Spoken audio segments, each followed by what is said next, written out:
आखिर मसला क्या है भाई राहुल गांधी का?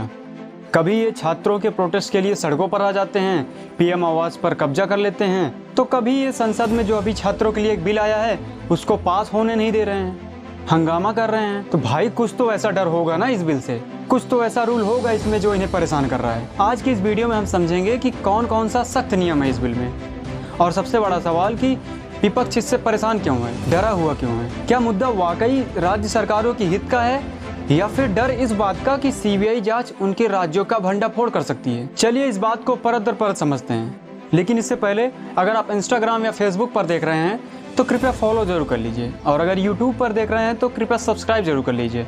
आपका एक फॉलो, आपका एक सब्सक्राइब हमें हौसला देता है आगे वीडियो बनाने के लिए। लेकिन इससे पहले मैं बता दूं कि एक दिन का संसद चलने के लिए 9 से 10 करोड़ रुपए लगते हैं। इतने में 3 स्कूल बन सकते हैं, लेकिन फिर भी पैसा खर्च हो रहा है और एक भी बिल पास नहीं हो पा रहा है, हंगामा ही हो रहा है। सबसे पहले समझते हैं कि इस नए बिल में ऐसा क्या है जिससे नकल माफियाओं की रूह कांप रही है। पहला तो है 10 साल तक की जेल और 10 करोड़ रुपए तक का जुर्माना। अब तक छोटे मोटे नियमों के तहत आरोपी कुछ दिन में जमानत से बाहर आ जाते थे, लेकिन अब इस बिल से संगठित गिरोहों और पेपर लीक करवाने वालों पर 10 साल तक की सजा मिल सकती है और 10 करोड़ तक का जुर्माना लग सकता है। दूसरा है ब्लैक लिस्टिंग और संपत्ति जब्त। अगर कोई private printing press, coaching centre या सर्विस प्रोवाइडर इसमें शामिल पाया जाता है तो सिर्फ उसे ब्लैकलिस्ट नहीं किया जाएगा, बल्कि पूरे के पूरे परीक्षा का खर्च उनसे वसूला जाएगा। तीसरा है गैर जमानती अपराध।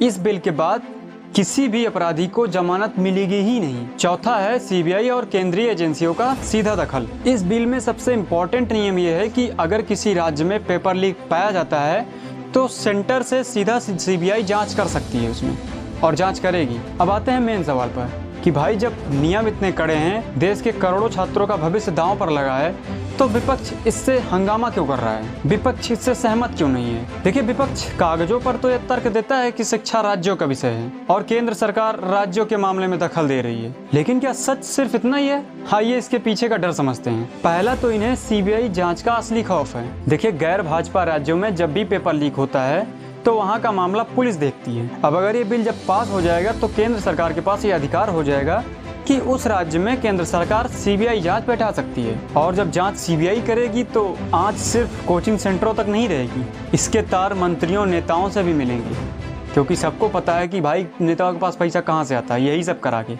हम सब जानते हैं कि पेपर लीक कराना 1-2 लड़कों का काम नहीं होता, इसके पीछे राजनीतिक लोग जुड़े होते हैं, इससे पीछे करोड़ों रुपए लगते हैं। और विपक्ष को यही डर है कि अगर सीबीआई ने निष्पक्ष जांच शुरू कर दी तो उनके नेताओं का तो भंडाफोड़ हो जाएगा। सोच कर देखिए, एक सामान्य छात्र जो दिन रात मेहनत करता है, पढ़ाई करता है, उसे इस बात से क्या फ़र्क पड़ता है कि जांच पुलिस कर रही है या सीबीआई कर रही है। उसे तो सिर्फ 2 चीज़ चाहिए, पारदर्शी परीक्षा और अच्छी एजुकेशन सिस्टम। अब अगर किसी राज्य सरकार की नीयत साफ है, उसका पेपर लीक कराने वालों में कोई हाथ नहीं है, तो डर किस बात का भाई। अब देखिए, निष्कर्ष बिल्कुल साफ है, देश के करोड़ों युवाओं को राजनीति नहीं न्याय चाहिए। पब्लिक एग्जामिनेशन अमेंडमेंट जैसे कड़े कानून की देश को आज जरूरत है, ताकि पेपर लीक करने वालों के दिल में खौफ जगे।